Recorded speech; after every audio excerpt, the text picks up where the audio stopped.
Saturday, April 26th, 2005.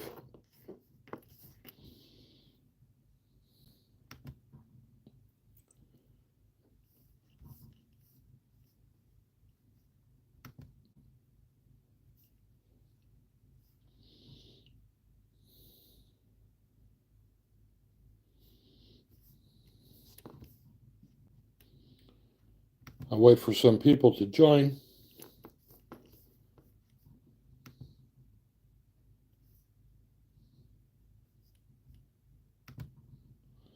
Have some topics I'd like to discuss today.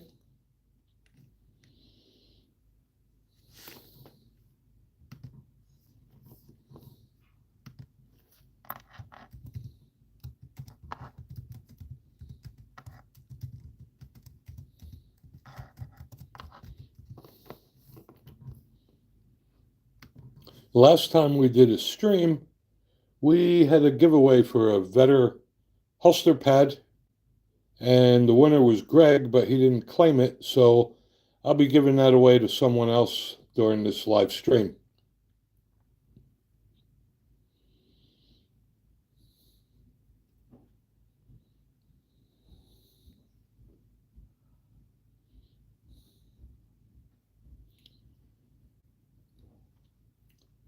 Yeah, we have some joiners. Thanks, guys, for joining. We appreciate that.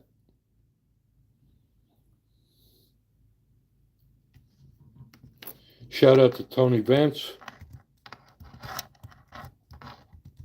Thanks for joining our stream. If you haven't already done so, please subscribe to the channel. I'd greatly appreciate that. As I was saying earlier, last time we did a live stream, I had a giveaway of a Vetter holster cushion. The winner was Greg, but he never responded. So anyone that's interested in that, I will put my email in the chat.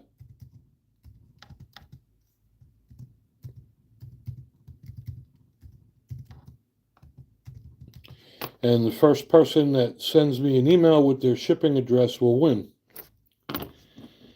I just recently got a Ruger 5.7. I was always interested in getting one. I wanted to see what all the hype was about. And let me tell you, it's a lot of fun. I like that gun a lot. I just released a review of it. I took it to the range and shot it. And surprisingly, it's got very low recoil. It's extremely accurate. It's great for follow-up shots.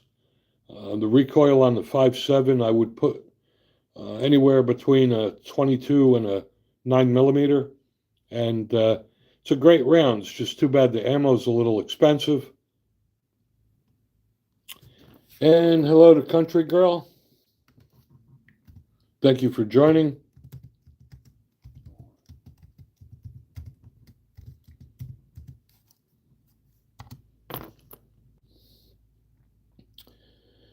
And I'd like to wish a happy birthday to Artie.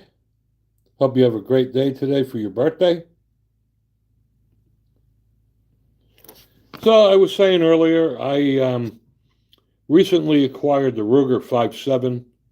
I've wanted one for a long time, but they were always very expensive, but I got a great deal.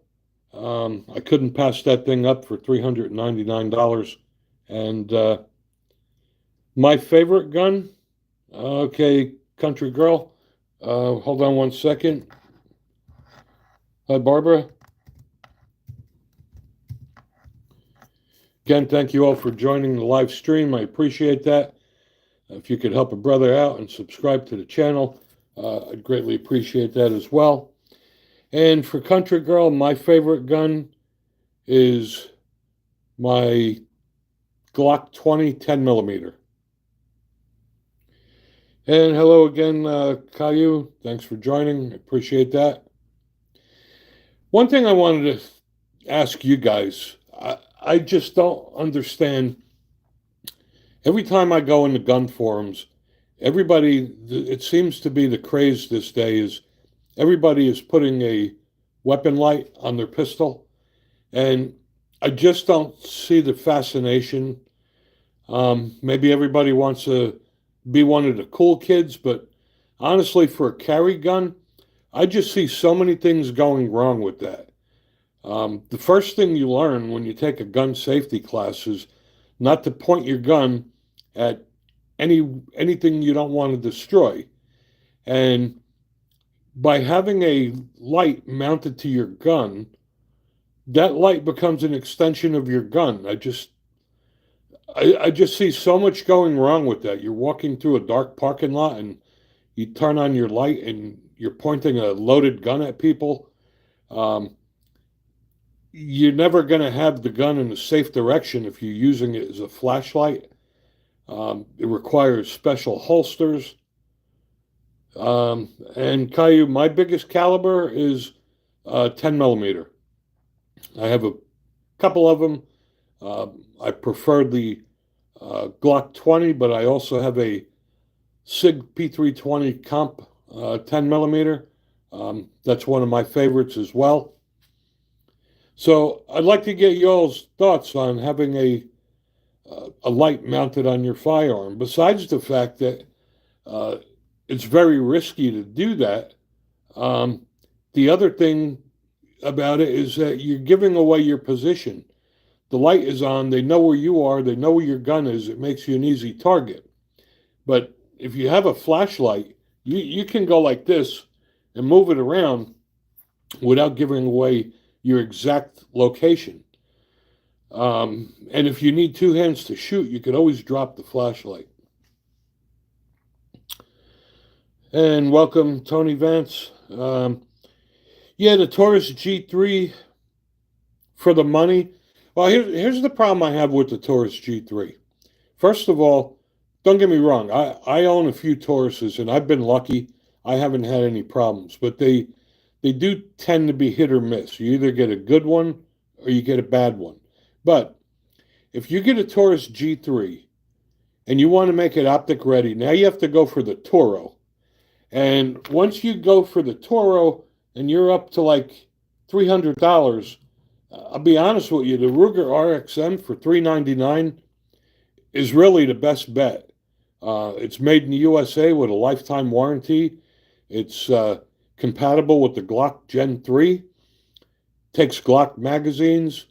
It's optic ready. And you have the Ruger quality and reputation.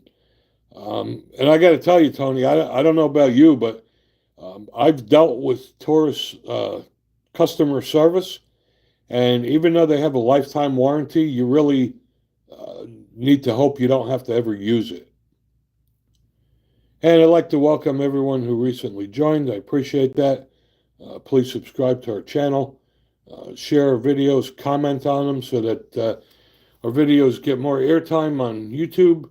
The more our videos get monetized, the more we're able to purchase firearms and accessories to review for you guys.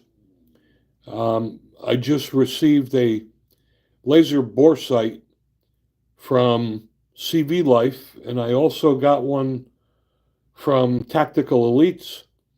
I think it's a great way to sight in your optics and scopes, and even if your sights are a little off.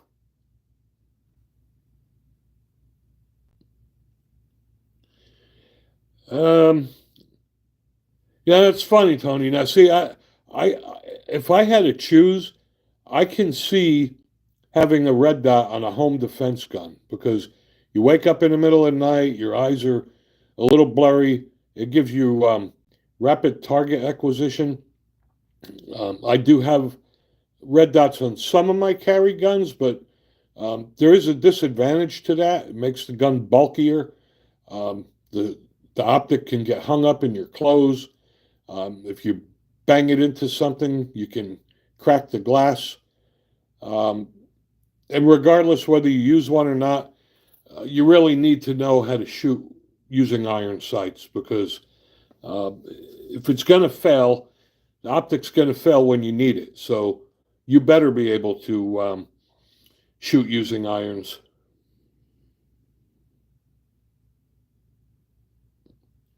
Do I like tritium sights? The night sights? Um, yeah, I do like tritium sights. Um, I have tritium sights on almost all of my guns. I like the fact that tritium sights are always on. They don't need a um, light source to charge, and they do last for about 10 years.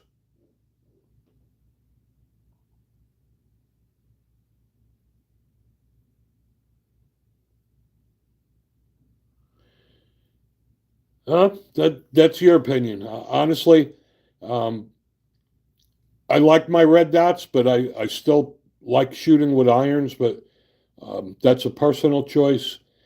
And yeah, center mass, I get that, but I'm just saying it's a lot different when you're playing around at the gun range where the shots don't really count, um, as opposed to under duress. You wake up in the middle of the night, um, you're a little groggy. Um, it's all a personal preference. I mean, it does make for much faster target acquisition, which I do like. Um, it's easier to use because it's one focal point. All you have to worry about is the dot. You don't have to worry about sight alignment. You don't have to worry about focusing on the rear sight, the front sight, and the target.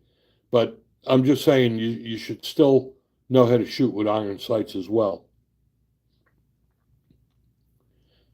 And I've done a review on a few optics lately, and I got to tell you, for the money, check out my review on the Zulisi optics.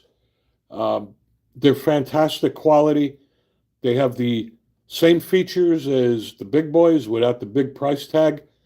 I run them on almost all my guns, and I'd put the Zulisi up to my uh, Hollow Sun any day for the money. Matter of fact, for what I paid for the Hollow Sun, I could have bought two Zulisi optics.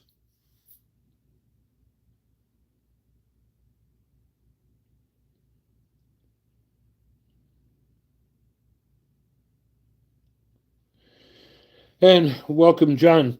And congratulations for being a range safety officer. In addition to being a NRA pistol instructor, I'm also a range safety officer. And what advice could you give brand new shooters other than keeping their finger off the trigger? Is always having the gun pointed downrange and making sure they listen to commands. Most important thing is cease fire. Um, you don't need to be a range safety officer to call that. Anyone on the range can call a ceasefire if someone is doing something wrong.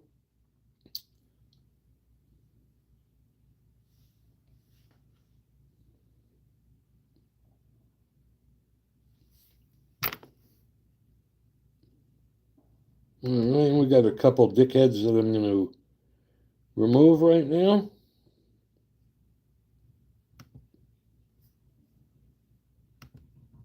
They are entertaining, though.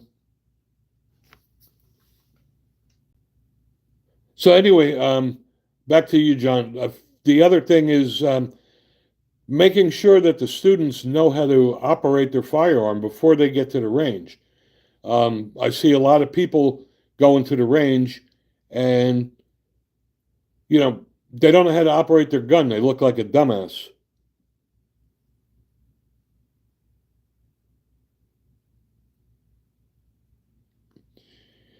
Ah, hello there, swamp chickens. Welcome.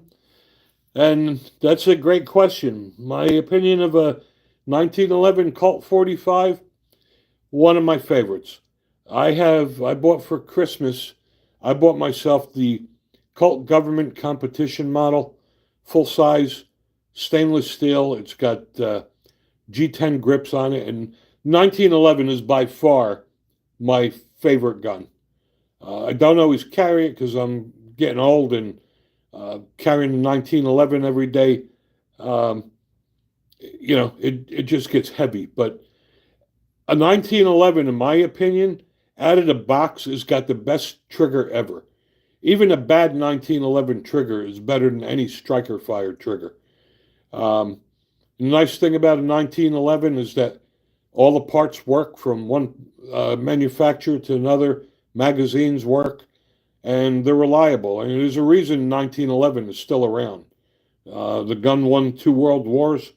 And like I said, in my opinion, it's one of the best guns ever manufactured. Not so sure it's the greatest carry gun, but for home defense um, and in general, you just can't beat a 1911. That trigger out of the box is by far the best. Yep, and Silent Screen Society, welcome. I have a few TS. They're very good quality guns as well. And that's the nice thing about a 1911. You don't need to spend $1,200 Colt. If you get a TSUS, even a Rock Island, they all shoot great. No matter how much you spend on a 1911, I just think that out of the box, any 1911, even cheap ones, shoot very well. And Seth Clan, how old am I? I'm real old. I'm 65. Yeah, that auto ordnance is sweet. I've seen them. I've never owned one.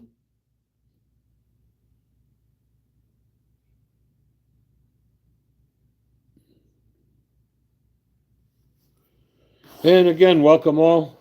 For those who join later, I appreciate you joining our live stream. And this is for you guys. So if you have any topics you want to discuss, this is where to do it. And welcome back again, Kablamo. Thanks for joining. I have subscribed to your channel as well. I was actually looking at the Ruger SR 1911. They're a little pricey, and in my opinion, when you start getting to be up to the, $800-900 range, I would just go to the Colt. They do make a cheaper Ruger 1911. They make one that's aluminum, and that's around $550. But my money, I think, my Colt government competition is probably one of the best quality firearms I own. And now that CZ owns Colt, the quality is going to get better. And Wingstop, Kimber 1911. I got to be honest with you. I think the Kimber is like the Taurus. You either like them or you either love them or hate them. And I'll be honest with you. I always wanted a Kimber, and I got a Kimber Custom 1911 two-tone. I had that thing for about 2 weeks, and I got rid of it, and I got the Colt. I found it to be very finicky. Maybe I got a bad one. I just did not like that Kimber at all. Yep, guns and oil make America great. You own a 1911, all you got to do is keep it wet. It likes the 230 grain ball ammo. I guess my only complaint about my Colt government model is that even though it's a great shooter, it is kind of picky on ammo. It does not like hollow points, but I still love the gun. Yep, the 1911 is God's caliber. And I disagree, Wingstop. I still think that out of the box, the 1911 has got the best trigger. I love my Glocks. Everybody knows that the Glock triggers suck. There's nothing like a 1911 trigger. That's just my opinion. Yes, we know 1911 is not a caliber, but typically when you think of 1911, the old school people think of a 45. In my opinion, I'm not a fan of 9mm or 38 Super 1911. So when I say 1911, I'm referring to 45 ACP, the original 1911. So now that we have more people here, I'd still like to know you all's opinion on having a light mounted on a gun. I went through that earlier. I see so many people doing it, and I think they're just trying to be one of the cool kids. I just don't see any benefit of walking around with a loaded gun pointing a light at people because That light becomes an extension of your gun, and I just don't see any sense of it. And some of these lights people put on there are just gigantic. You need a special holster. For home defense, I could see it, but I don't see any reason you need to be pointing a loaded gun just to use a flashlight. Uh, I see it, but and thank you there, John. I agree with that. We have a friend that's retired law enforcement. We were out somewhere one night and it was really dark, and he took out his firearm to turn on his light, and it just boggled the mind how retired law enforcement can do something like that. I mean, I carry in my pocket a tactical flashlight. I turn it on when I need it, turn it off when I need it, and if you need two hands, you can always drop the light. But when you have a weapon mounted light, you're also giving away your position as opposed to using a handheld where you could just move it around and not have them have a direct line of sight into where you are. Yeah, night vision is better. It's just very expensive. I was looking into night vision myself. It's just a little steep for me until we get our channel grows a little bit more and I generate more revenue. I'm kind of limited to what I can buy to review for you guys. So you want to help me out, subscribe to our channel, share our videos, like them, share our channel with people. My goal was to have 10,000 subscribers by the end of the year. Um, doesn't look like we're going to make that, but I do love what I'm doing. Um, I do honest reviews. I mean, I don't say a product is good if it isn't, whether the product's given to me or not. If it sucks, I say it sucks. Matter of fact, I have two laser bore sight kits that I received, and one I like and one sucks. And I'm going to be reviewing the one that sucks today, and I will mention it in the video. Yes, I agree, Kablamo. You should not use your gun light for anything, but people do it. I still think everybody wants to be one of the cool kids. And when I see the pictures that people are posting in forums, it's ridiculous. I mean, some of these people have a light on their gun that's 5, 6 inches long that sticks out past the barrel. It just looks retarded, and I just don't see any value to that. There's probably more harm that can cause than not. Yeah, the 1911 is tough to do something like that. You know, even replacing the front sight, it's usually staked.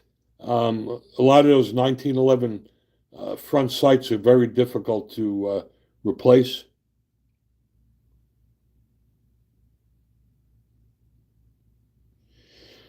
I tell you, John, I just did a review on the CV Life bore kit, and I probably have a dozen pistols with optics on them, and that's what I used.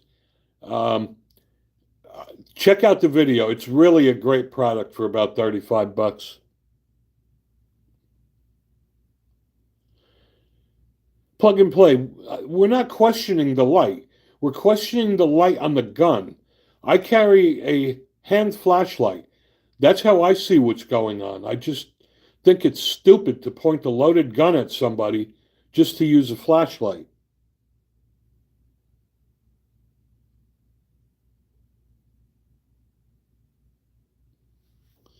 Everybody's going to have different opinions on that, and um, that's fine. And I've seen people use them improperly. But it's your gun, it's your life. You do what you want.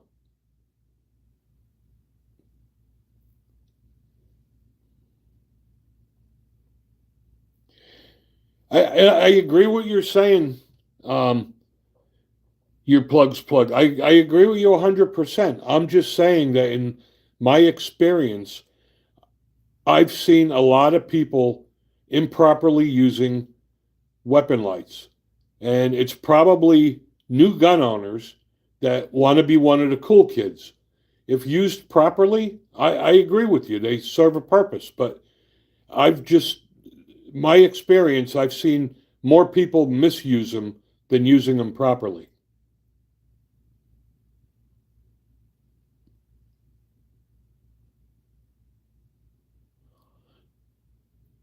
All right. Like I said earlier when we started, now that we have more people on, last week we had a giveaway, and I was giving away a Vetter holster cushion, and the winner was Greg. But Greg never sent me an email giving me his mailing address, so I'm going to pick a new winner, and I'll put my email address in the chat again.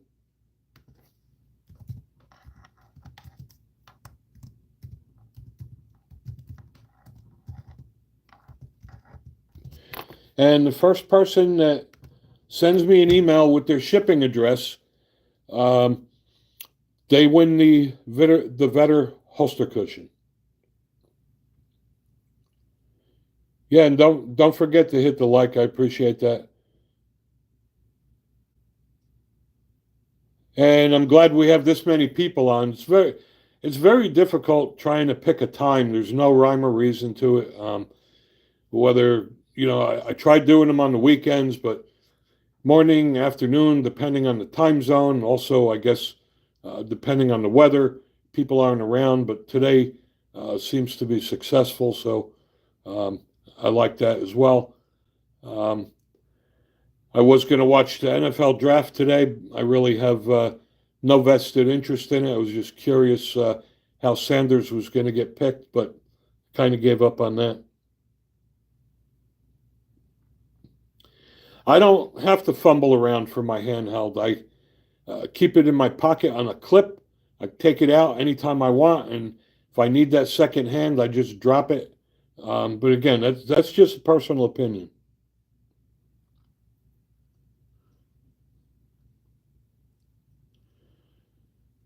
Silent Screen Society. Yeah, that Ruger 1022 is awesome. If it were me, I would contact Ruger and put the original sights on. Um, you may also want to check out Wilson Combat. Wilson Combat makes sights for a lot of guns.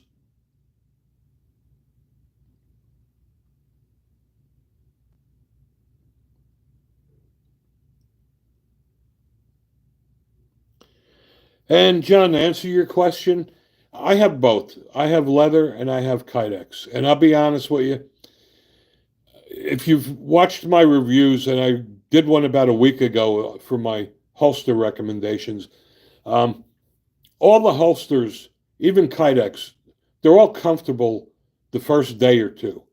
It's when you're carrying it every day, day in, day out for an extended period of time, is when you find that Kydex is really not comfortable. Um, I use them, but my preference is leather. Um, I also did a review on a leather holster I just got from Tucker Gun Leather. It's handmade, but nothing nothing beats the comfort of leather. You start carrying a Kydex holster every day, and it feels like you got a 2x4 in your pants. It's there is no comfortable Kydex holster for extended wear. It's just because of all of the raised points on the holster and edges and things like that. It's almost impossible to make a Kydex holster perfectly flat like leather.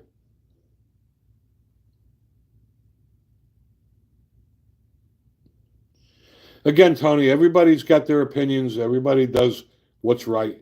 Um, as long as it works for you, that's all that matters. Um, even when I'm teaching students to shoot, I don't criticize their stance. If they shoot well and they're comfortable with their stance, I'm not going to make them relearn it all over again. Hey, there's Revolvers are King. How you doing, buddy? Nathan, I sent you an email. I'd like to talk with you. Um, Revolvers are King and I are I'm going to invite him on a live stream, and we're going to discuss open carry. Um, I agree with you. I open carry almost all the time. I live in the great state of Tennessee. Nobody really gives a shit if I open carry. They don't look at you goofy. Um, but I'm going to hold off on my comments on that for when we do our live stream together. Uh, Silent Screen Society. My opinion of the Bodyguard 2.0. All right. Some people's panties are going to get in a bunch. Um, it is a great gun. It is Smith & Wesson's best-selling gun at this point. I'm just not a fan of the 380. In my opinion, the size of the 380 and the 9mm pistols are fairly close. I would get a 9mm. The ammo is cheaper. Um, I'm just not a fan of 380. But that's just me. Some people use it. They like the real little pocket guns. Honestly, I'm not a fan of a pocket gun either. It's got a very short sight radius, has a more recoil, and it's harder to shoot accurately. The Shield 9mm. My wife had the Shield, and she wound up trading it in for the Shield EZ. The Shield is a great gun, and I like that it's available in 45 ACP.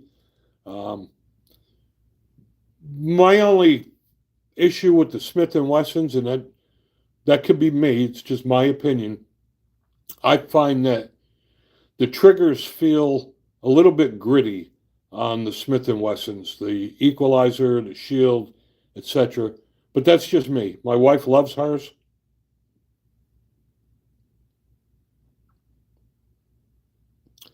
Yes, I agree with you.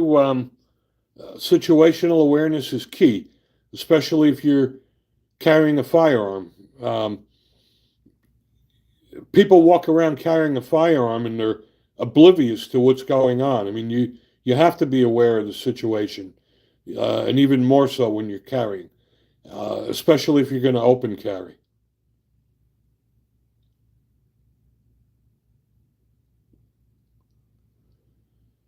You have the Shield 4-inch.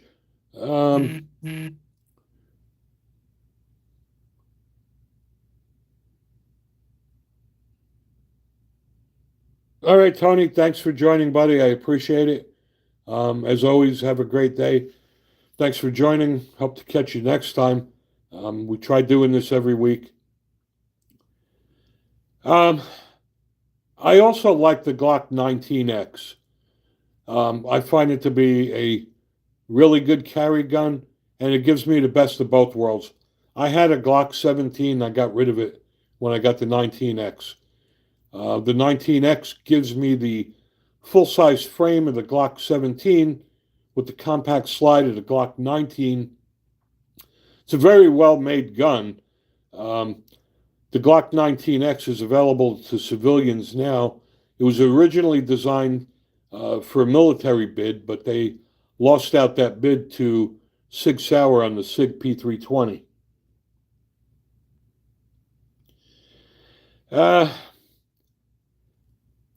Glock 45 MOS. You know, it's very difficult when you start talking about the best, because what's the best for me may not be the best for you. So everybody's going to have a different interpretation on what the best gun is. The best gun is really the one you have and the one you shoot best. And welcome, Glenn. Appreciate you joining. If you haven't done so, I'd appreciate if you subscribe to the channel.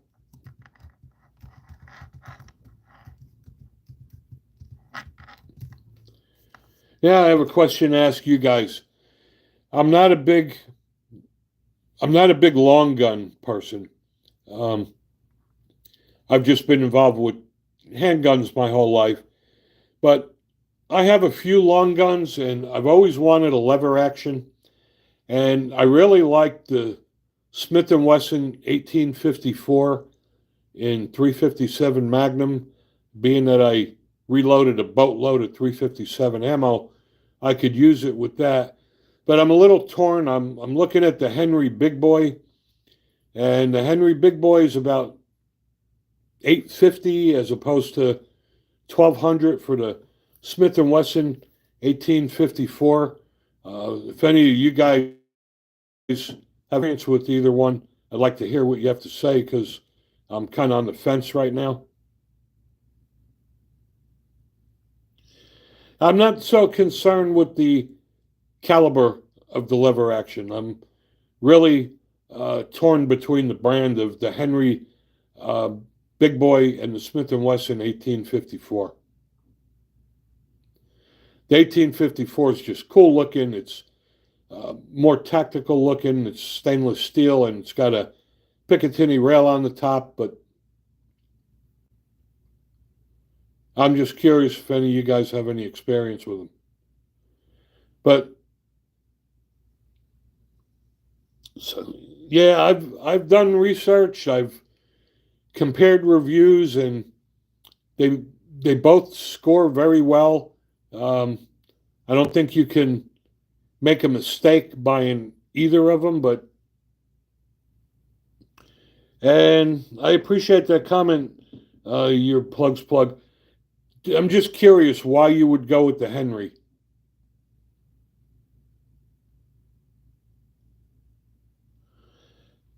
And I appreciate your comment as well, Glenn.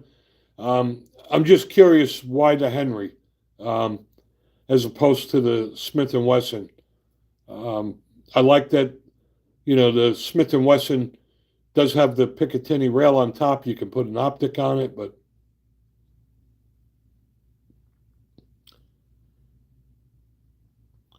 and ZG, thank you for joining our chat. I appreciate that.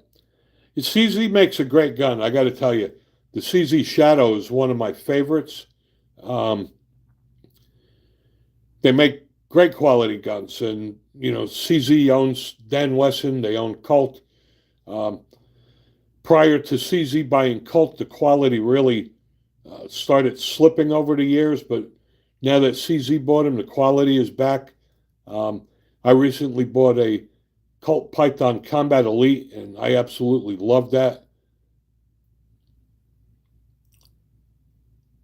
And hello to you, Prince. Thanks for joining. Please subscribe to our channel. I'd appreciate that.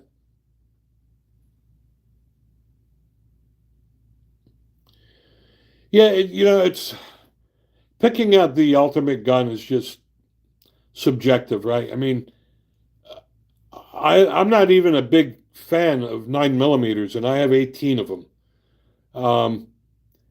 And thank you, ZG. I really appreciate that. But when I go into a gun store now, it's getting harder and harder for me to look at a gun that says, take me, take me. And because I have so many 9mm, I'm going back now to either buying revolvers, 10mm, or 45s. I just don't need any more 9mm. But unfortunately, all the new guns and all the cool looking guns coming out are all in 9mm because they have to market towards the lowest common denominator, and I get that.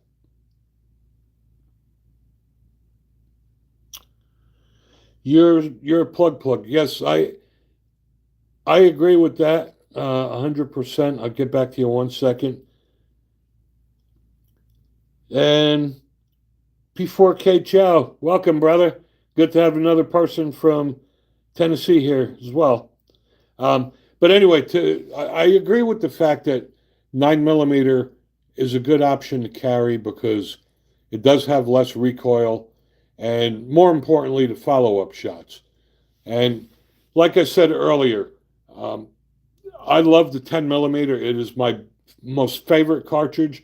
But I will admit that if I had to take 2 or 3 follow-up shots, they are not going to be as accurate as a 9mm, just because of the recoil. But I'm confident in my shooting skills that if I shoot my target with the 10mm, I'm not going to have to shoot him 2 or 3 times.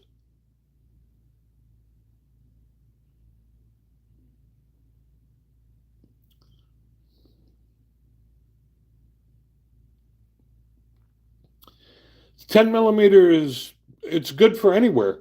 It all comes down to the ammo, right? I mean, if you're using hollow point ammo, you don't have to worry that much about over penetration, but it's not for everybody.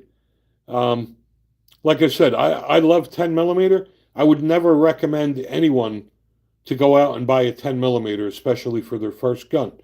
It takes a lot of training and a lot of practice.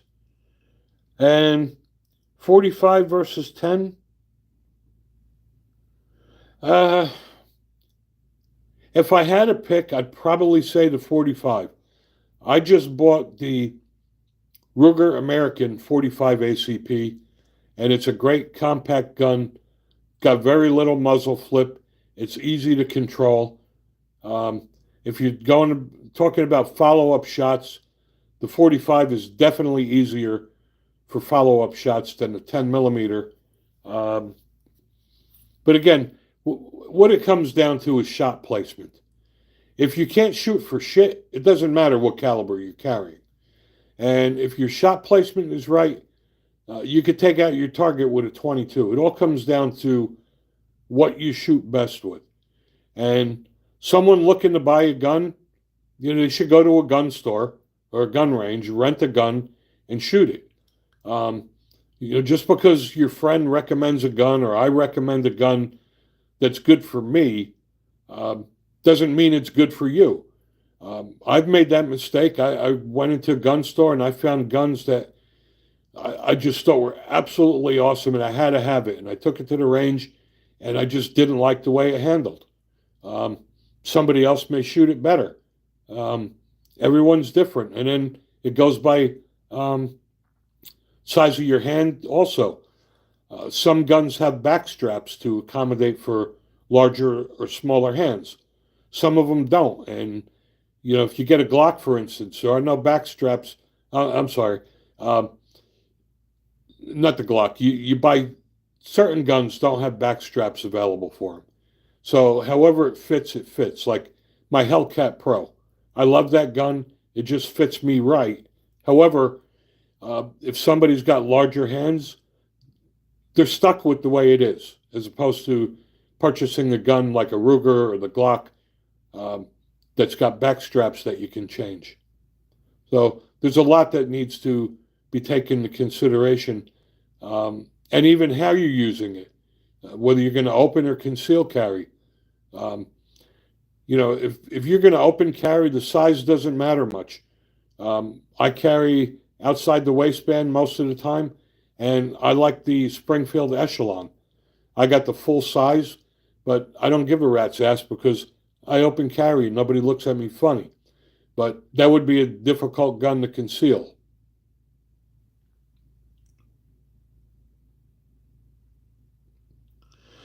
Um, P4K Chow. I love the Hellcat. It's one of my best concealing guns. And that's the gun I use when I carry at work. Nobody knows I have it. It's got an extremely thin footprint, but yet you get all the features of the big boys. It's got the same features and functions as a service gun, only in a micro compact.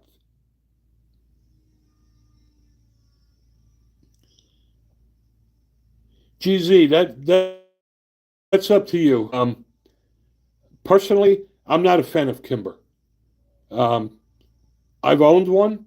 I wanted one for a long time. And the biggest disappointment was I bought a Kimber 1911. I bought the Custom 2. It was a gorgeous gun. It was two-tone. Um, I had it for about a week or two. I couldn't stand it. I got rid of it and I got the Colt Combat Command, the Colt Government model. Yeah, the SIG P365 is an awesome gun. Um, it's probably one of the best selling guns and conceals very well.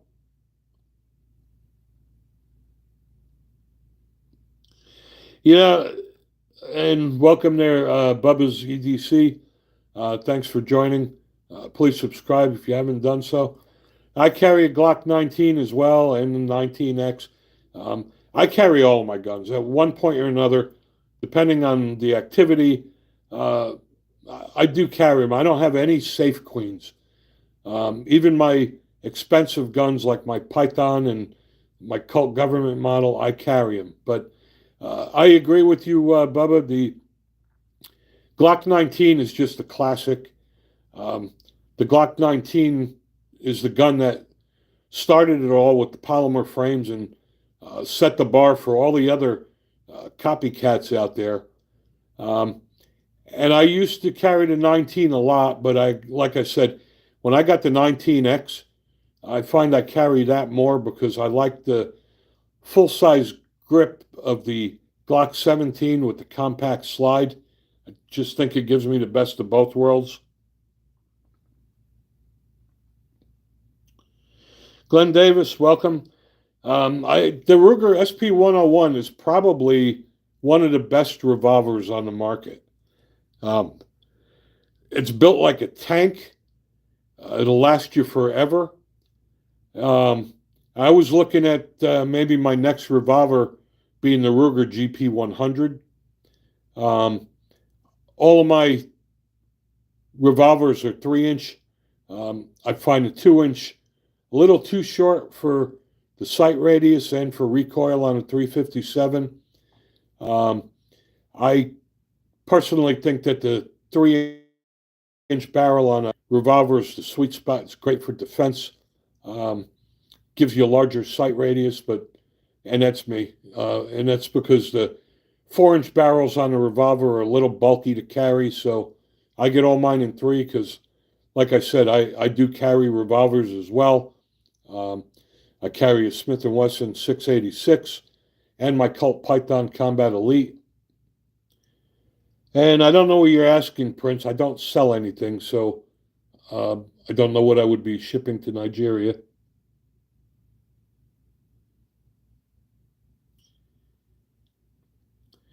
And Timothy, that's a good point. Um, People that carry a gun should take that to the range or dry fire a lot.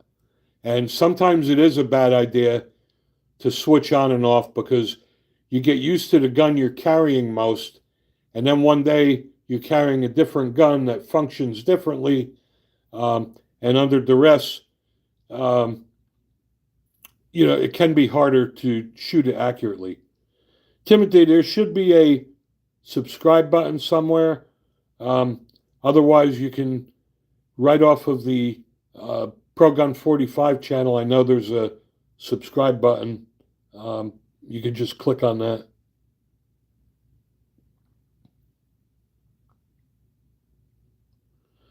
Thanks for answering that question there. Your plug's plug. I can't see that screen right now while I'm in chat.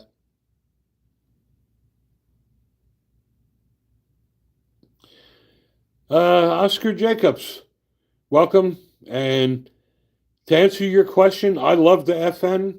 They're just very expensive, and the FN is just a little rich for my blood. As my channel grows and I generate more revenue, I may be able to purchase one of those one day. But at this point, I can't do that. But I know they make great guns. I have friends that have them. I've shot them. The FN 509 is awesome. It's probably one of their best guns.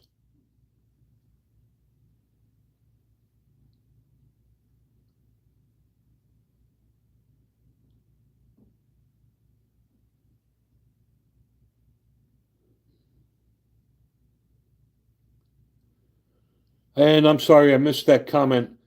No, I don't think the 7.62 NATO is dead. It's probably not as popular as the 308, but it's definitely not a dead round. And again, I'll put my email address in the chat.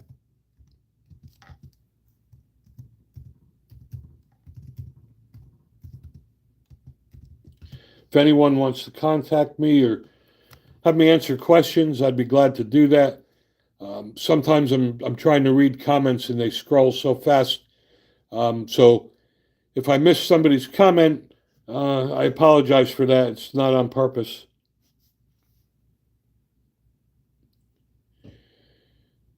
And Del Carter, welcome. Um, to answer your question, do I prefer training with or without sights? That's a good question. Um, if I'm training for defensive purposes, I do not worry about the sights. I just present, extend it, and pull the trigger. And if you're dry fire training at home and you close your eyes and you draw, present your firearm, and open your eyes, 9 out of 10 times you're going to see that you got the gun pointed in the same place. And in a defensive situation, it's not like at the range. You're not going to have all day long to fart around with sight alignment. You're going to just draw and shoot. Um, According to the FBI statistics, that most gunfights are 3 shots fired at 3 yards in 3 seconds. At 3 yards, you really don't need your sights. You point and shoot.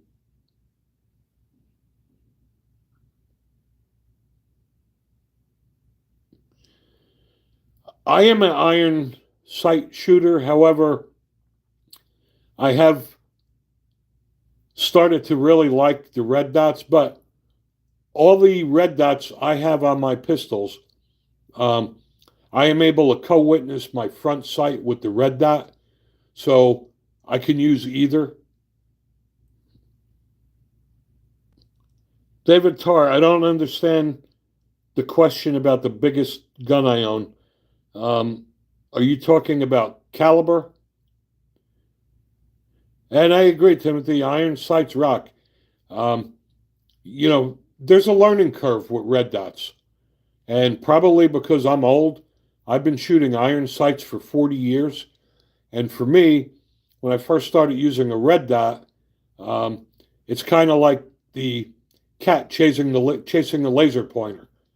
Um, I just find that the irons come natural to me.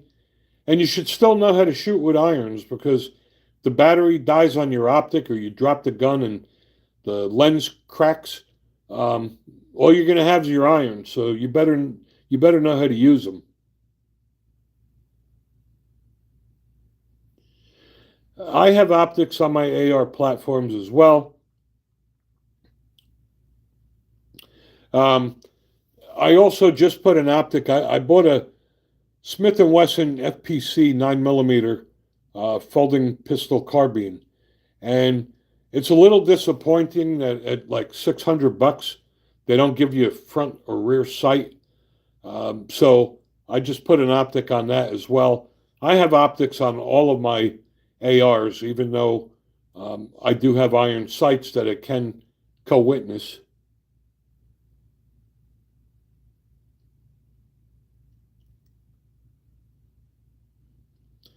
Yes, red dots are definitely um, where things are going.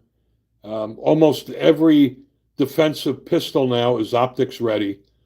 Unlike a couple of years ago when you'd spend $500 on a red dot, there are great quality optics like the Siley. I have uh, I have this Zulisi, and this optic for $100, I'd put that up against my Holosun any day. But it does take time and practice. Yeah, my Smith and Wesson Sport did come with irons. I got I think they're Magpul. It came with the front staked iron sight and the rear Magpul. Yes, and P4K Chow, I agree with you. Red dots under duress make target acquisition extremely fast. It's basically as quick as point and shoot. Um, Once you learn how to use them.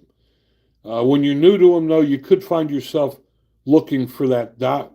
But once you get good with it, man, you can lock in on that target instantly. I agree with you. It just comes down to you have to train, and you don't need to spend a lot of money at the range. You can dry fire train to practice your target acquisition as well.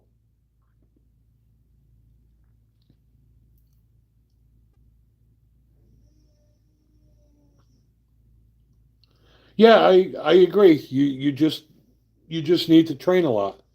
Um, but as a gun owner, you should be training a lot anyway.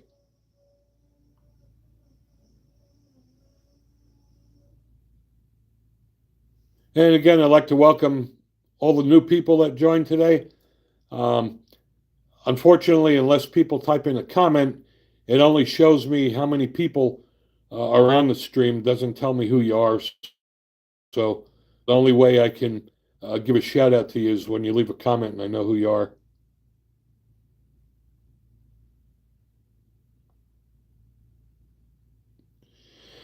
P4K Chow, yes, to elaborate on that, I am a huge proponent of dry fire training. 90% of the best quality training that you train is dry fire training. When you go to the range, all you're doing is validating on paper that your training has worked. And while we're on dry fire training, I can't I can't tell you about it and I can't show it to you, but I can tell you that on May 5th, Mantis is releasing the Titan X, and this will change dry fire training forever. I've been playing around with it, and it's absolutely awesome. But they made me promise that I don't show it or release my video until May 5th. Um, yes, Mantis by far is the best. I've reviewed all the Mantis products. Mantis Laser Academy and Mantis X are my go-to. Um, I did a comparison between Mantis and Strikeman, and Strikeman is, in my opinion, is a piece of crap. Um, Mantis almost also makes the Blackbeard X that allows you to have a resettable trigger in the AR-15. Um, and when you dry fire with Mantis products, I'm telling you, you'll improve your shooting immediately. There's nothing like it. But um, watch my videos on the Mantis products and wait until May 5th when I release the video on the Mantis Titan X. I'm telling you, you've never seen anything like it before. Yeah, the Mantis Blackbeard is awesome. I like the fact that you can shoot 10 shots a second without having to pull the charging handle on the AR-15 because that starts getting old. And the Blackbeard has Mantis X built in, and it also works with Mantis Laser Academy. So between the three of those things, that does give you the ultimate training solution. Um, I'm not a big fan of snap caps. I'll tell you why. Snap caps don't give you visual representation. Before you do that, you're better off with a laser cartridge. At least you can see where your shots go. The only thing I use snap caps for is to teach new students how to load and unload a gun so that they don't make a dumbass out of themselves at the range and how they can do it safely. Yes, I agree with you, yours plug. Dry fire training is by far the best way to train. You'll improve your skills immediately, and all of the best quality training you're going to do is dry fire training. All you're doing at the range is validating it works by putting holes in targets. Um, when you dry fire train, there's also a lot of things you can't do at the range. Some ranges don't let you draw from a holster. Um, when you dry fire train, you can do it out in your backyard. You can move forward and backwards and laterally and roll on the ground, practice sweeping rooms. There's just so many things you can't do at a gun range. And the only way you can do it is dry fire training.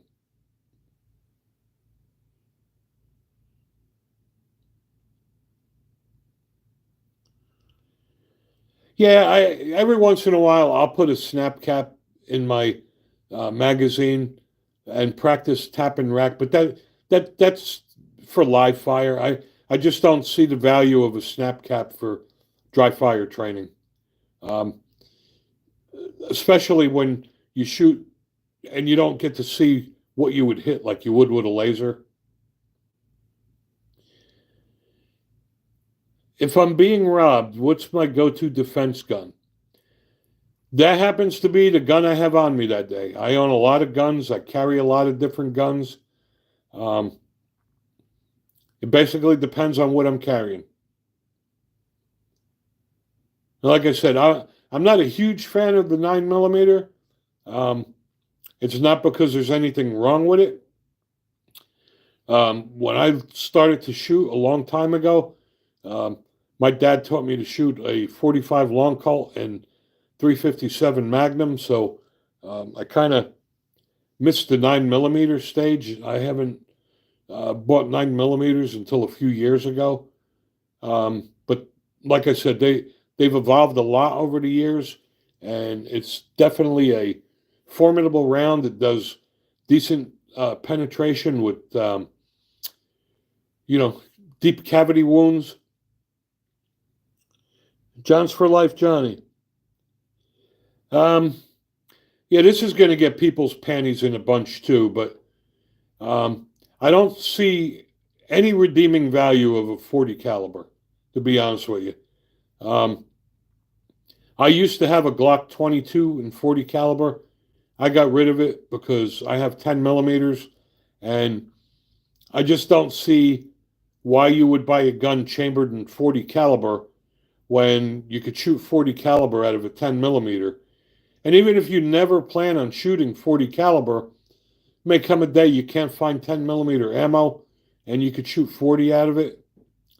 That kind of comes down to, uh, you know, buying a 357 Magnum over a 38 Special. I'd buy the 357 Magnum because I could shoot 38 Specials out of it, even if I have no intention.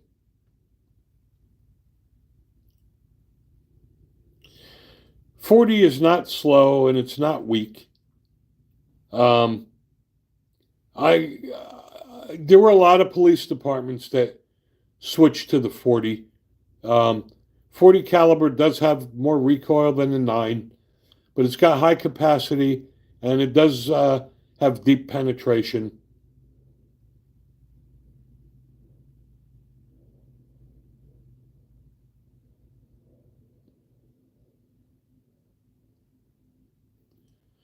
Again, there's nothing wrong with the 40. All right, don't get me wrong. I just don't see why you would get it if you can shoot 40 out of a 10 millimeter. Now, 10 years ago, everybody wasn't making 10 millimeters, but 10 millimeters is making a huge comeback now. Almost every manufacturer makes 10 millimeter. So um, if it were me, I would just get a 10.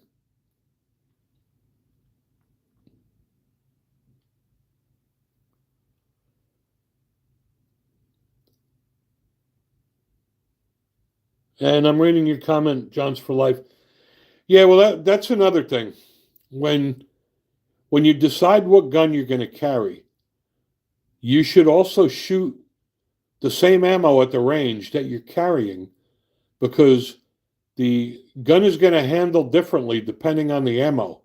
And if you're only shooting target ammo at the range with your carry gun, and then the time comes you need it and you're carrying different ammo, it will handle differently. So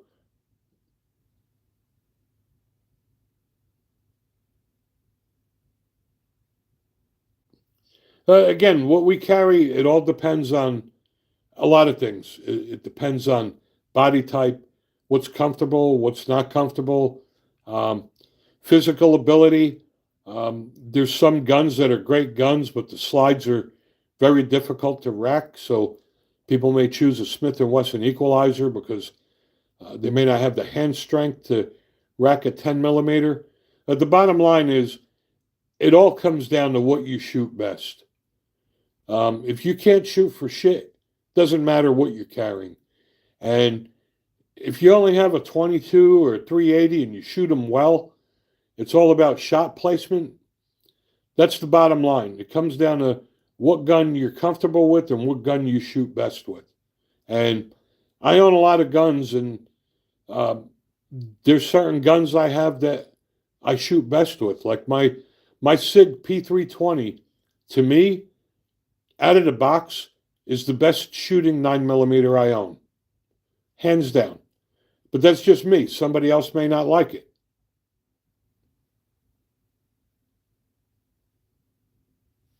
Yeah, I agree, Timothy. Everybody does stop doing stupid shit when they get shot.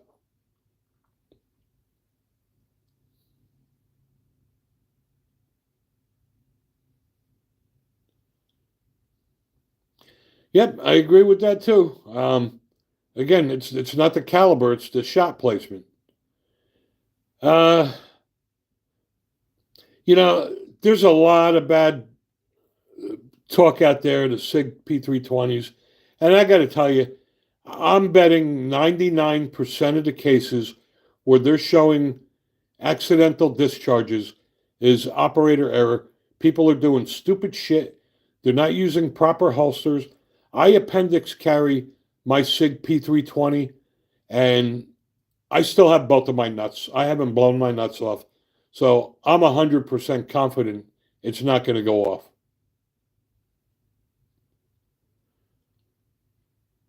Again, that having jams, that it's kind of an ambiguous saying, right? Depends on the ammo. There's some guns I have that shoot certain types of ammo better than others. I have some guns that just don't like certain types of ammo. I have never had a jam on my SIG or my Glock, and I got to tell you, you know, everybody, and I love my Glocks, don't get me wrong, but there's a lot of people that swear that they're the best because they go bang every time. There's a lot of other guns on the market that are going to go bang every time that don't cost as much as a Glock. My Hellcat Pro goes bang every time. My Walthers go bang every time. My Springfields go bang every time. And I trust my life to all of them. And hey, Ray, how are you? Welcome to our live stream.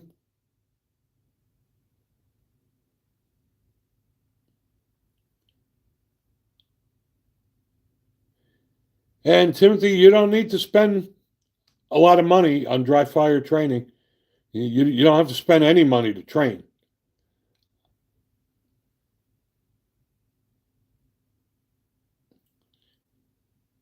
P4K Chow, I agree. I think my SIG is one of my best shooting guns, and I do not have a care in the world about it going off. I don't do stupid shit when I carry.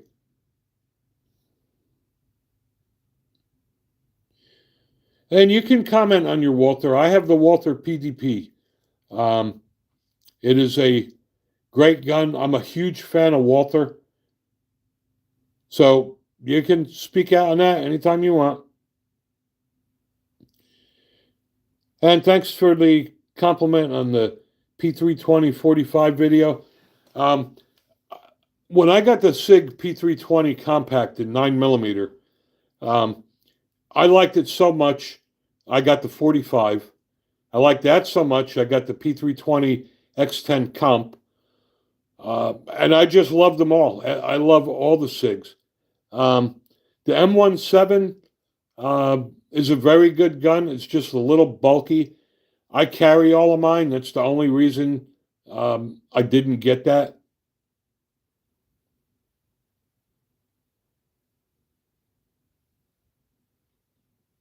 Yep, that Steel PDP is a sweet gun. And to answer your question, Ray, um, the topic is anything firearms related. This live stream is for you guys. Um, whatever you guys want to talk about or ask questions on, this is for you. So as long as it's firearms related, you can bring up anything you want. Yes, bad habits are a bitch to untrain. And that's why, the worst thing that can happen is a new gun owner goes shooting with their buddy that doesn't know how to shoot, um, has poor technique, and now you have a new shooter learning bad habits. That's why they should get training from a instructor first. I've just seen, it's just like, a new shooter's buddy says, "Oh, you got to buy this gun." They never shot their buddy's gun. They go out and buy it because their buddy has it. It's a horrible mistake. Matter of fact, when I'm teaching students, if I have a husband and wife in the class, I usually separate them, put one on each end, because then they also start trying to get competitive. But I just don't think having a buddy teaching someone as a new shooter is a good idea. You're going to pick up bad habits. And like you said, Timothy, you're going to pick up bad habits that are going to be impossible to break. Opinion on used. All right. P4K, my opinion, I don't buy used guns. The exception I would make is if it's a revolver. I definitely would not buy a used striker fired gun. You don't know how much abuse it's gone through, and odds are they're not going to let you go beyond the normal field strip and take the whole damn pistol apart to see if the striker is broken. You don't get rid of guns unless it's an emergency and you're hard up for cash. So, make a long story short, I'm not a fan of buying used guns. I don't want to inherit somebody else's problems. I want a new gun so I get the warranty. But that's just me. I agree with you, Timothy. Women students are by far better students for a couple of reasons. They'll listen to what you tell them. They want to learn. Most of the male students, they only take the class because they need the certificate to get their carry permit. They think they know everything because their friends taught them how to shoot, or they were a new shooter and they just bought a gun and decided to teach themselves how to shoot. I've had women that came to me for a pistol instruction class that didn't want their husband to teach them because their husband was teaching them how to use a gun at home and had a negligent discharge. So, yes, men do make it a pissing contest. Men think it's all about scoring. And you know what? It's all about center mass. We've covered that already, right? And as long as you're hitting center mass, I don't give a rat's ass if you don't ever hit a bullseye. But men, they have to see who scores better. You know what? If you're shooting center mass, the target is not going to be able to tell you what hurt more. And in a defensive situation, it all comes down to center mass not getting a perfect score. You're also, at the gun range, people spend a lot of time compensating and dicking around with their sight alignment, sight picture. There's no do-overs in the real world. But for the most part, I find that the men's students just don't really pay attention or think they know everything. And yes, I regret almost every gun I've ever sold. There's some guns I've traded in for others, and some of them I wish I could take back. I got to be honest with you, though. The only gun that I don't regret getting rid of is the Kimber Custom 2. It was gorgeous. I loved it until I took it to the range. I just hated that gun. I don't miss that one at all, but there's a few of them that I had a couple Smith & Wesson revolvers that I wish I could take back, but now I'm at the point where I don't get rid of anything. Even if it's a gun I don't like, I just don't get rid of them. CZ P10C. Yes, I believe that all of the CZs will last forever. And to answer your question, Z, I believe I did a review on the CZ Shadow 2 carry. It may have been the original Shadow, but I'm pretty sure it was the Shadow 2. So you may want to look through my videos. I definitely did a review on that. Yeah, well, whatever. I mean, they think they're cool because they have Kimbers. Again, it could just be me. It could have been that the one I got, or it could have been that, I like my Colt government model and shoot it much better. Um, so it kind of tainted my opinion on the Kimber. But, there's going to be some guns that people are going to get and they're going to hate them. And other people are going to be like, why'd you get rid of it? And it all comes down to how the gun fits in your hand, how you shoot it, how accurate you are with it. Um, and everybody's different.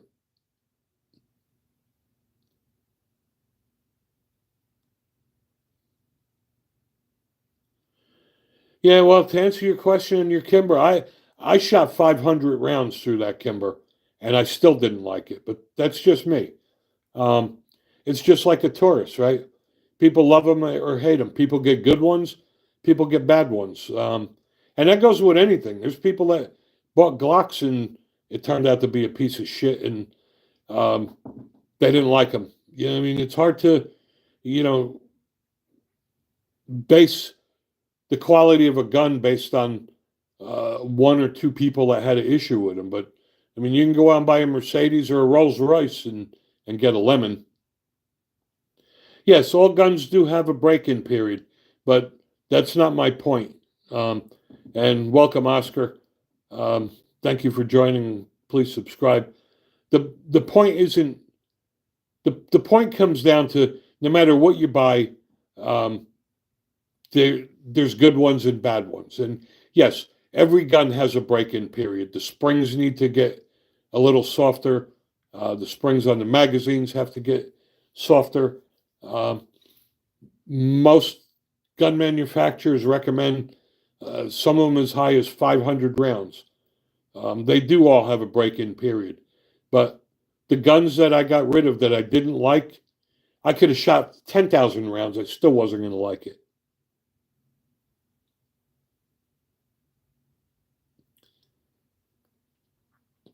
Yeah, Taurus is a kind of goofy thing. Um, I'll get back to that in a second. Z, what's my favorite carry firearm? Um, I have two of them. If I'm going to carry at work or somewhere where I don't want people to know what I'm carrying, I carry my Hellcat Pro. Typically, I carry the Glock 19X um, for everything else. Um, if I'm carrying the 10 millimeter, it's the SIG P320 comp. Um, so those are my personal choices. But anyway, to get back to the Taurus thing, Taurus has a bad rap. They definitely improve quality control. And the reason they have a bad rap is because Taurus cranked out a lot of shit in Brazil in the 80s. And, um, people just complain about them. But a lot of the complaints about the Taurus is a friend of a friend of a friend. There's very few people I know that actually own a Taurus that complains about it. Um, but you do get some good ones and bad ones. And, you know, I got to say, I've dealt with their customer support and it's horrible. So even though it does come with a lifetime warranty, you just hope you never need it. I think for the price of a Taurus, and you have a 50-50 chance of getting a good one or a bad one, for $399, the Ruger RXM is a bargain. It's already optic ready, um, holds 15 rounds, got a lifetime warranty, made in the USA, and it's compatible with the Glock Gen 3.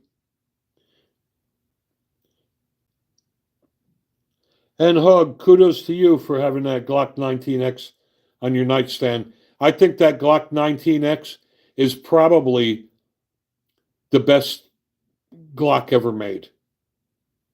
And I agree with you, Oscar. Customer support means a lot. Yes. And the Taurus support sucks. Um, I have to say, the best customer support I've ever experienced was Springfield, by far. They get back to you immediately. They resolve the problems. And Walther was probably second. And getting back to Taurus, I have found though that for the most part, I've never have seen or heard anyone complain about Taurus revolvers.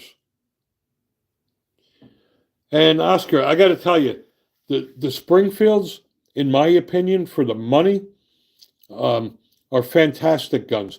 The Echelon is phenomenal. Um, right out of the box, the Echelon is optic ready, and it's got a pin configuration that will accommodate 40 different optic footprints without a mounting plate.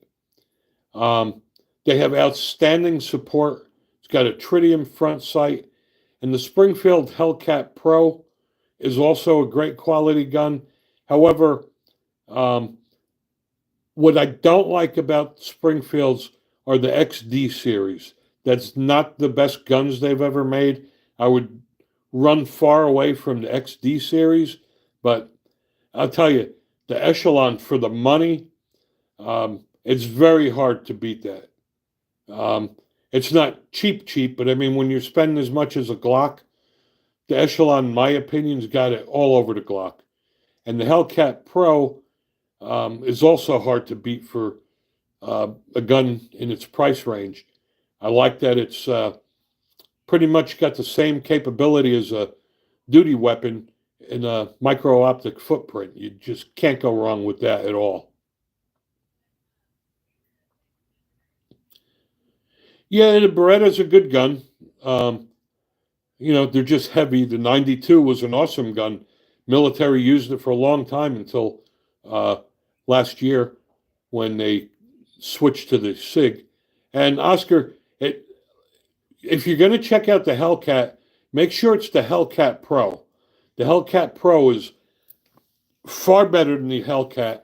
And if you get the Hellcat Pro like I did, look for the gear up package. It's almost impossible to beat that. Um, you can find the Hellcat Pro gear up package where you get the optic, 5 magazines, and a range bag for like $500. I like that it's got the micro compact footprint, and also what I really like about it is got the adaptive texturing on the grip. So the harder you squeeze it, the better it fits in your hand. Uh, it's a phenomenal gun for the money, but the XD series is not their best guns.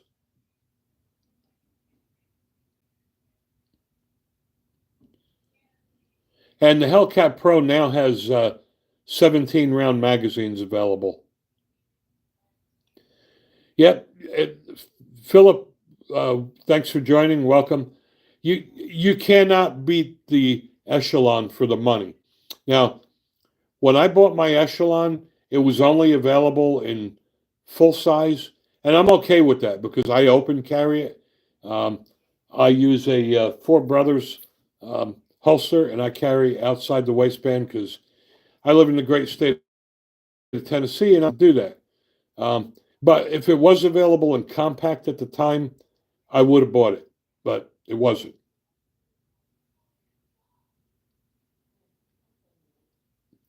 I really appreciate the dialogue people got going here today. It's just great to be able to discuss things. That's what this chat is for. It's for you guys to ask questions and learn about guns you don't have, or ask for opinions on guns somebody else may own that you're thinking of, so that you can avoid buying a mistake. Um, again, there's good and bad in everything. So I don't, unless I hear a lot of people complaining about something, I don't really take negative comments um, to heart without doing my own research.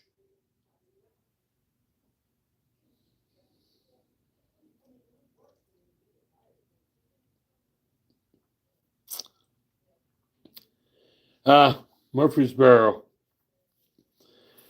Yeah, maybe. I mean, I live outside of Knoxville, and I open carry almost everywhere I go, and nobody looks at you goofy. Maybe if you're walking around near the UT campus, maybe you'll get people nervous. But outside of that, in East Tennessee here, nobody really cares what you do. I go to Rural King and pretty much everywhere, even the dog park, and I open carry. I don't care. Um, I don't buy the argument that you're a target. People just get paranoid about open carrying, maybe because they don't feel comfortable. But my opinion, plus I'm a fat guy. I don't want to have to fight with my belly and my clothes to get to my gun. Uh, I just feel more comfortable.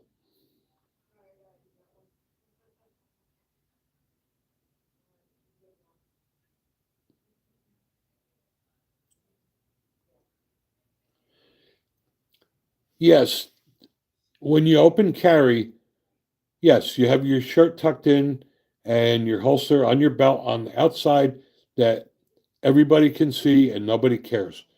I carry my new Colt Python revolver that way, my Smith and Wesson 686, my 1911, and sometimes even the guns I conceal carry, I carry outside the waistband.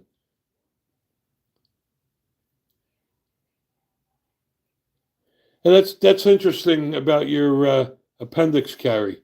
Um, I'm a fat guy, and I find that appendix carry is very comfortable for me.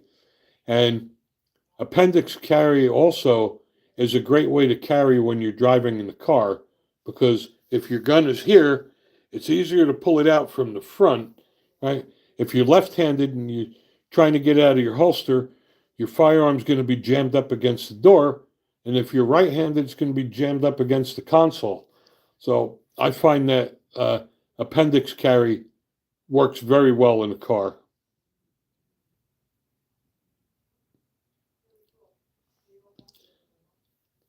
And I agree with you, Oscar.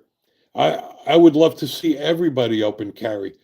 Somebody would really think twice about doing something stupid if they knew everybody was carrying a gun.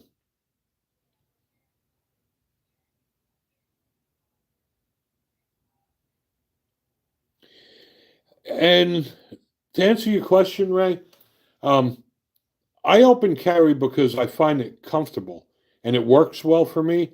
It's got nothing to do with being cool or being a badass. I only open carry because I'm a fat guy and it's more comfortable.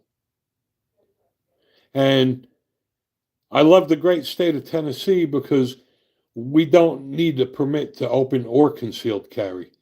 Matter of fact, anyone that's in the state of Tennessee, whether you're on vacation, whether you're a resident or a non resident, no one needs a permit to open or conceal carry anymore as of 2 years ago. And for that matter, you can open carry an AR pistol because it is classified as a pistol. And welcome the best of the best. Again, if I missed any of you guys, I apologize for that. Um, I, I'm trying to read the comments while I'm answering questions, and they scroll by again. If I missed them, I apologize for that. Um, yeah, best of the best.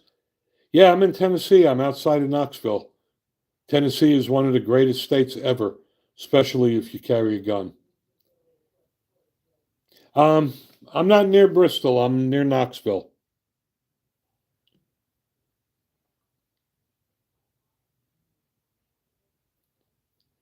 And again, East Tennessee is a lot different. I'm sure if you were open carrying in Nashville, um, people may look at you differently, but out here doesn't bother anybody. Oh, okay. Between Knoxville and Chattanooga. Awesome.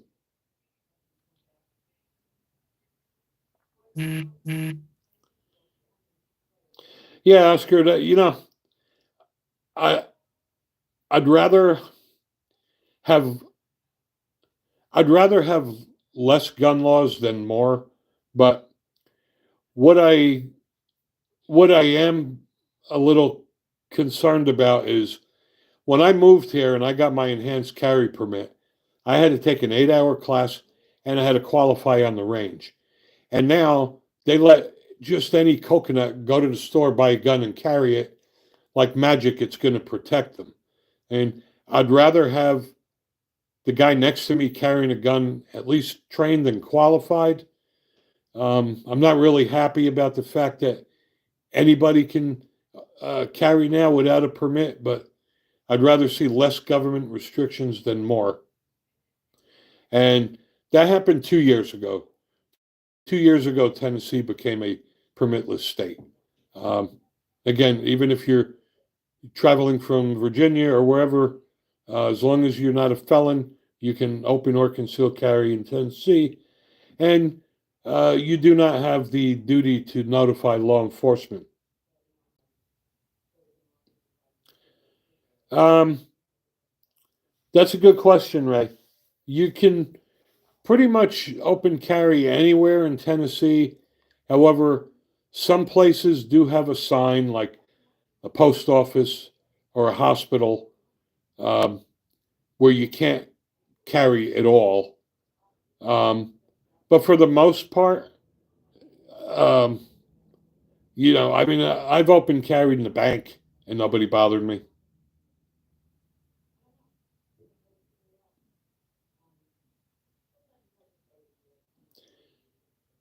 And I do not know where Greenbrier is.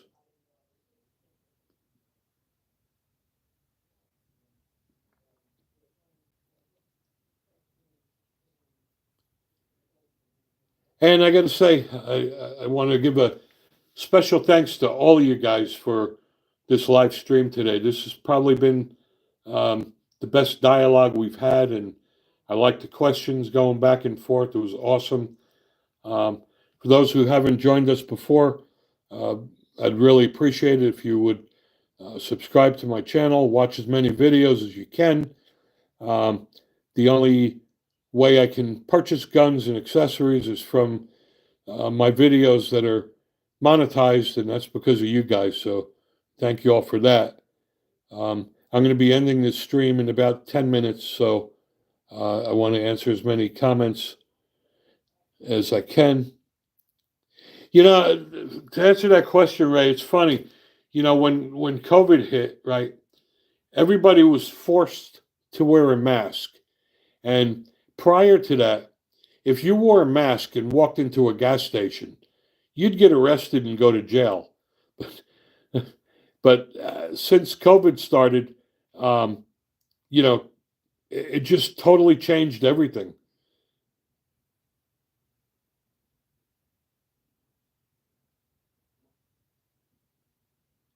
Opinions on forced reset trigger.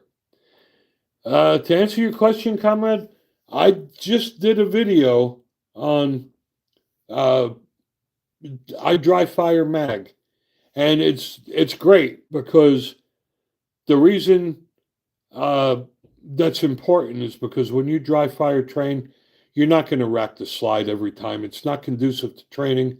It's not how you would train in the real world. And urban gaming, to answer your question, I'm not a fan of any of the XD mods. They're just cheap. Uh, they feel cheesy. Um, it's not Springfield's best work. If you pick up a Hellcat Pro or an Echelon and you pick up an XD, um, you'll definitely uh, be able to tell the difference in quality.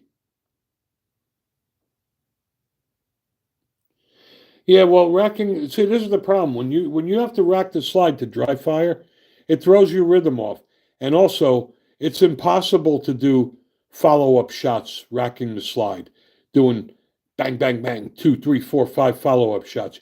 You can't do that racking the slide. It's just not how you would shoot in the real world. So, in my opinion, you need a resettable trigger.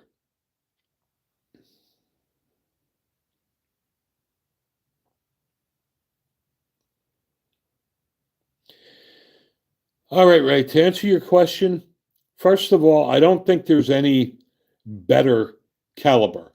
It's what you shoot best. And I would say if you're only allowed two calibers, you already have a 45, I would go to a 9.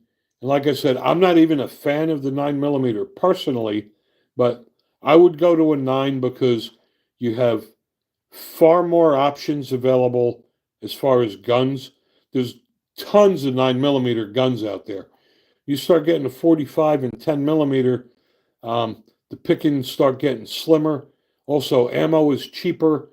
Um, it's definitely easier to shoot more accurately because there's less recoil, so you will be more accurate on subsequent follow-up shots. So my recommendation to everyone would always be to go with the 9 millimeter.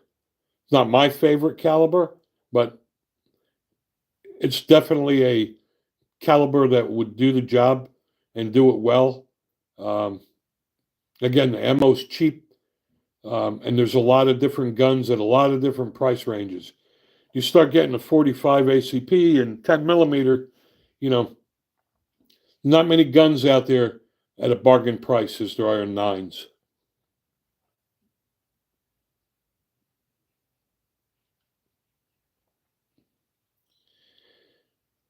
I want to answer that question about the DA. Okay, so there are double action pistols and there's double action single action. And yes, the first shot is um, because you have to rack the slide the first time. The first time is single action, then follow up shots are double action. But some of them, like the Beretta, are double action.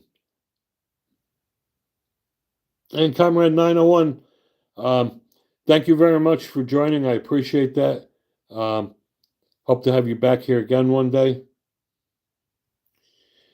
Uh, Robert North, that's very interesting. I don't find the recoil on 9 millimeters anywhere near as much as my 45 ACP, especially when you start getting to the compacts. You get like a Sig Sauer with a 3.7-inch barrel. You shoot a 45 ACP with a 3.7-inch barrel, you're going to notice the recoil. Yep, full-size 1911 has very little recoil. But again, it's a big gun, it's hard to carry. My 1911 Colt government model competition has got less recoil than any of my nines. I agree. But that's because the gun is a boat anchor.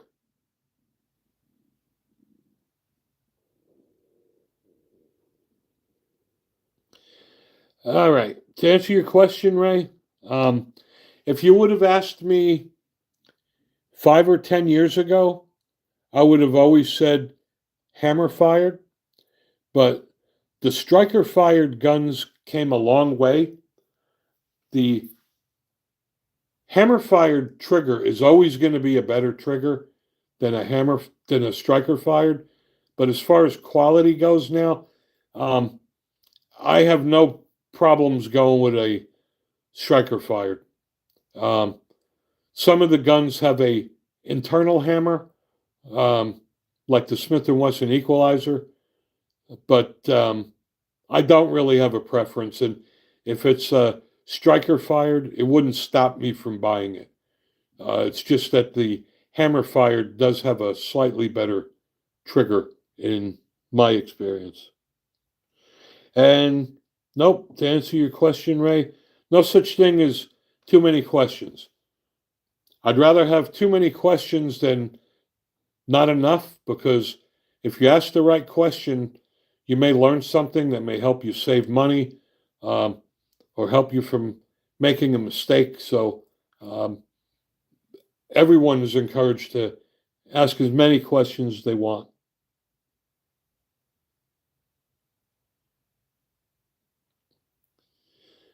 Well, as far as the weather goes, like I said, I live in the great state of Tennessee. I don't have to wait for winter time to carry a bigger gun because I'm wearing a coat. I can carry the biggest gun I want all year round, so I don't worry about that. The only time I make an effort to conceal is if I'm in an area I've never been in before and I don't know what to expect. I may conceal, or if I'm going to an area that may have a questionable crime rate, I may want to conceal. Um, but certainly anywhere I'm familiar with, I open carry. That's just me. Some people just don't feel comfortable open carrying, especially when you're a new shooter. Because I got to tell you, when I first started carrying, especially open carrying, it feels like your gun is like this big, right? And you feel like everybody's watching you. And you could tell people that are new, they start tugging on your gun and just leave the damn thing alone. Nobody cares.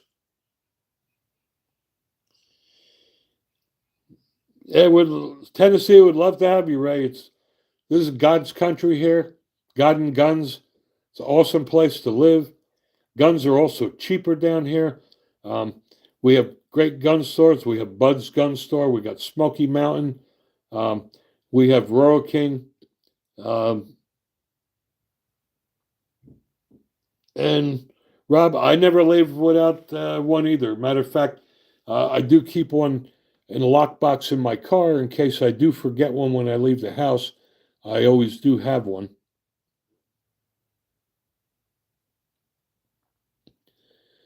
But you know, and Ray, the reason we live in the great state of Tennessee is um, my wife and I grew up in the communist state of New Jersey, and as kids growing up, it was a great place to live.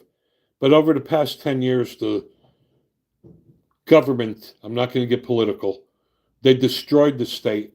They took away our gun rights, and I got a letter in the mail one time in December saying if I didn't surrender my high capacity magazines, I would become a Class C felon and they could confiscate my firearms. That was time to go. And that is why we live in Tennessee. And I feel like I've been here my whole life and wish we would have done this a long time ago. And I'm glad you love Tennessee, Roy. It's an awesome place to be. I got to tell you, um, especially as a gun owner. Um, we have the best gun stores. We have uh, stores. You know, we have the right government here that is pro gun. Um, you know, there's some states like look what happened in Colorado.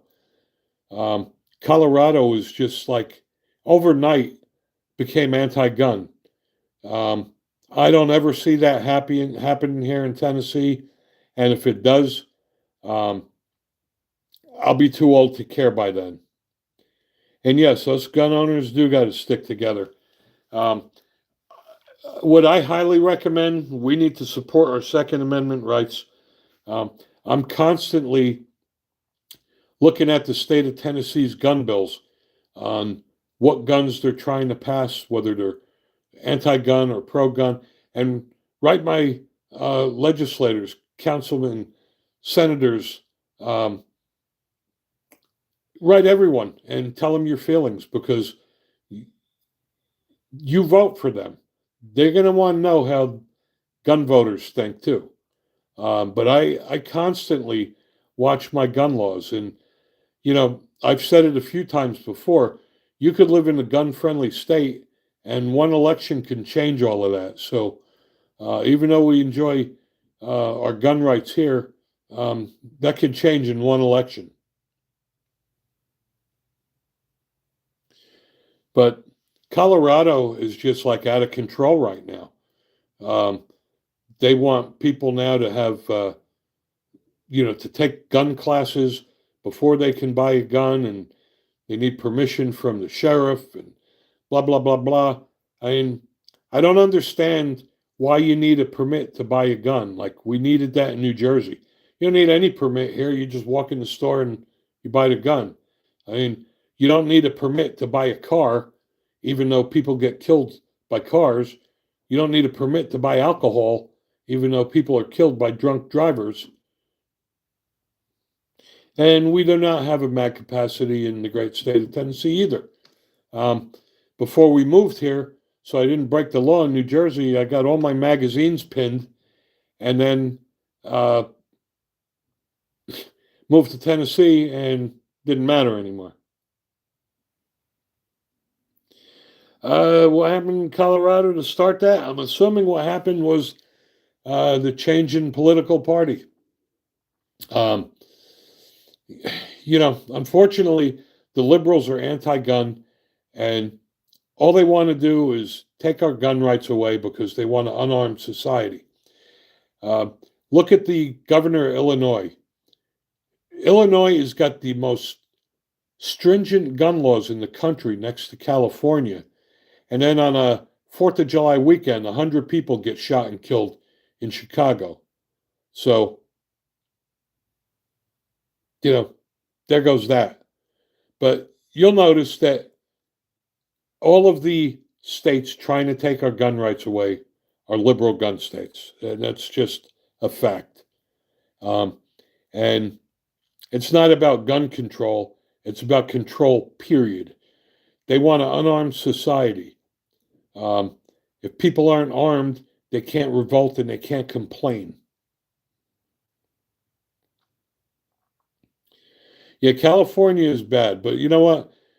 New Jersey is bad too. That's why we left there. Maryland is bad. Um,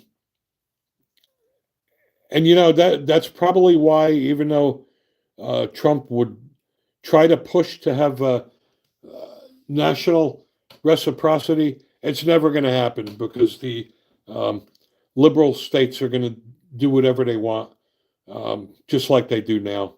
But let's see, it is 1:17.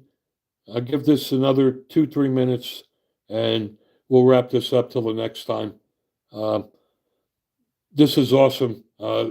This is probably the best stream we've had. I really like the questions and uh, the participation, so I thank you all for that. And hopefully, when we do this again, we can do the same thing. So it's 1:17. At 1:20, I will close this. I was supposed to end this at 1 o'clock, but being that it's still active, I let it go a little bit longer. But I love all you guys. I love what I do.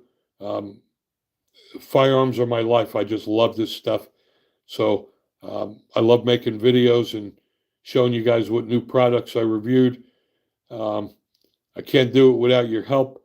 The only way I can purchase the firearms and accessories are from the revenue that my channel generates, and that is from people subscribing and watching videos. And if you like what we do, you may also want to consider becoming a member. We'd appreciate that as well. And Rob North, you have a great day as well, and God bless. Brian, thanks to you as well. I really appreciate that. And Ray, we love you too, and thanks for subscribing. And everybody, hit that like button. Again, we're only successful because of you guys, so I appreciate every one of you. And God bless you too, especially in Kentucky. This has been a great day. Again, I really enjoy this. I enjoy being with you guys. I like having a connection with my viewers and subscribers. It means a lot to me, especially for the amount of support that you guys have shown. I plan on doing these every week, so stay tuned. If you're subscribed, you'll get notified next time we go live. But because this is going so well, we will be doing this every weekend, and Saturday seems to be the best. All right, we're going to end this here now. Hope you all have a blessed weekend. Thank you all so much. Love you guys. Till next time.